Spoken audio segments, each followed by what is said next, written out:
Welcome to LJC 1 TV five news. అదృష్టం అందలం ఎక్కిస్తే బుద్ధి బండి చాకరీ చేయించినట్టుంది ఐఎస్ఆర్ మూర్తి తీరు. అదృష్టం అందలం ఎక్కిస్తే బుద్ధి బండి చాకరీ చేయించినట్టుందట అనే సామెత ప్రస్తుతం రైల్వే విభాగంలో అచ్చంగా సరిపోతుంది. పదవి అధికారం చేతికి రాగానే కొందరు అధికారులు తమ విచక్షణ కోల్పోయి ఎలా ప్రవర్తిస్తారో చెప్పడానికి రైల్వే ఏఎస్ఎం ఐఎస్ఆర్ మూర్తి వ్యవహార శైలే అర్థం పడుతోంది. నిరంతరం కనపడుతూ వ్యవస్థను నమ్ముకున్న కింది స్థాయి ఉద్యోగులను పీడించుకు తింటూ నిబంధనలు తుంగలో తొక్కుతూ ఆయన తీసుకుంటున్న నిర్ణయాలు ఇప్పుడు రైల్వే సర్కిల్లో తీవ్ర సంచలనంగా మారాయి. సీనియారిటీకి మంగళం, జూనియర్ కు పట్టాభిషేకం. ఏ ప్రభుత్వ శాఖలోనైనా అర్హత, అనుభవం, సీనియారిటీ అనేవి అత్యంత ప్రాధాన్యత కలిగినవి. కానీ ఏఎస్ఎం ఐఎస్ఆర్ మూర్తి నిఘంటువులో ఈ పదాలకు చోటు లేనట్టుంది. ఎంతో మంది సీనియర్లను పక్కన పెట్టి నిబంధనలకు విరుద్ధంగా ఒక జూనియర్ ఉద్యోగిని తీసుకువెళ్లి కీలకమైన సిటిఐ స్థానంలో కూర్చోబెట్టడం గమనార్హం. సిటిఐ బై జి అంటే చీఫ్ టికెట్ ఇన్స్పెక్టర్, జి అంటే జనరల్. ఈ ఏసీఎం మూర్తి ప్రతి కార్మికుడి లీవ్ ఒక్కొక్క డిపో ఇన్ఛార్జ్ దగ్గర ఉంటుంది. ఈయన రైల్వేలో లేని కొత్త రూల్, ఇప్పటిదాకా మనం ఇండియన్ రైల్వేస్ లో లేని విధంగా, రైల్వే రూల్స్ లో లేని విధంగా ఒక సిటిఐ జి పవర్ అప్పగించాడు. ప్రతి కార్మికుడు హక్కు లీవ్ తీసుకోవడం అది గవర్నమెంట్ ఇచ్చింది. కానీ ఇతను డబ్బు గురించి ఆ పవర్ అంతా సిటిఐజీ చేతిలో పెట్టాడు. అర్హత ఉన్న చోట అవమానం, అస్మదీయులకు మాత్రం అందల అనే చందంగా సాగుతోంది మూర్తి గారి పాలన.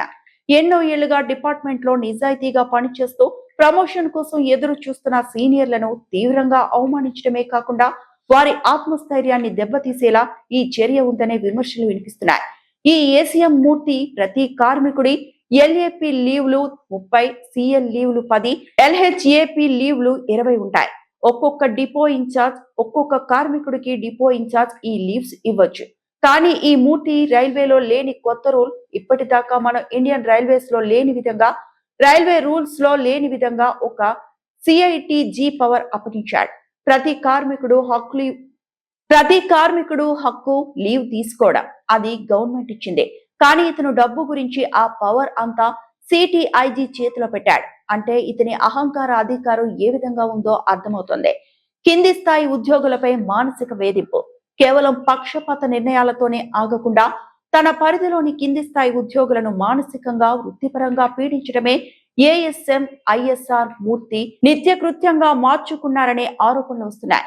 చిన్న చిన్న కారణాలకే మెమోలు ఇవ్వడం, డ్యూటీల కేటాయింపులో వివక్ష చూపడం, అర్హత లేని వారికి అనుకూలంగా వ్యవహరిస్తూ కష్టపడే వారిపై అదనపు భారం మోపడం, 2-3 గంటలు అయినా ఆఫీసు బయట నిలబడటం వల్ల ఒకరిద్దరు టీసీలు స్పృహ కోల్పోవడం కూడా జరిగిందని గుసగుసలు వినిపిస్తున్నాయి.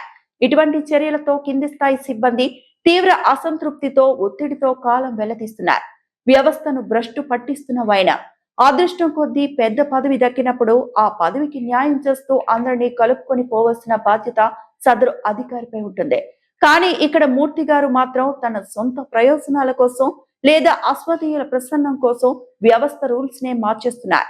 సీనియర్లను అవమానిస్తూ జూనియర్లను చట్టవిరుద్ధంగా కీలక స్థానాల్లో కూర్చోబెట్టడం వల్ల రైల్వే శాఖ యొక్క అంతర్గత క్రమశిక్షణ పూర్తిగా దెబ్బతినే ప్రమాదం ఏర్పడింది. ఉన్నతాధికారులు స్పందించేనా?